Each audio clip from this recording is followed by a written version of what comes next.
তোমরা চিন্তা করো, ওয়াল তানজুর নাফসুম মা কাদ্দামাত লিগাদ, ওই কবরের জন্য কি জমা করেছো, ওই কবরের জন্য কি পাঠিয়েছো।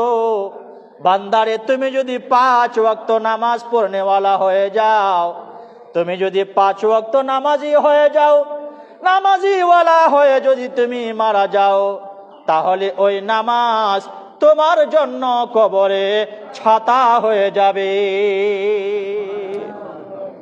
রোদ্রে তুমি যখন যাও, ছাতা ব্যবহার করো, ওই ছাতার কারণে তোমার রোদ তোমার লাগে না। ছাতার কাপড়টা তোমার রোদটাকে রক্ষা করে।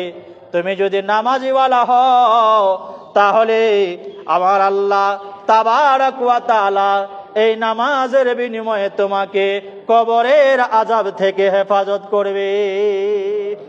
ও আল্লাহর বান্দারা, শুনে নাও, আল্লাহর নবী বলেন, তুমি যদি নামাজিওয়ালা হও, তাহলে নামাজ হবে তোমার কবরের ছাতি।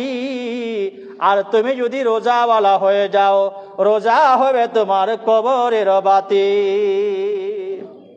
দুনিয়াতে তোমার বাড়িটাকে তুমি কত রকমের লাইট দিয়ে উজালা করে রেখেছো, বিভিন্ন রকমের লাইট দিয়ে তোমার বাড়িটা সুন্দর করে সাজিয়ে রেখেছো। ও আমার উম্মত, তুমি কি চাও না তোমার কবরটা জান্নাতের বাগান হোক? তুমি কি চাও না তোমার কবরটা নূরে নূর হোক? তুমি কি চাও না তোমার কবরটা উজালা হোক? তুমি যদি উজালা কবর দেখতে চাও, আলো আলোকিত দেখতে চাও, তাহলে তুমি রমজানের রোজা কখনো কাজা করো না।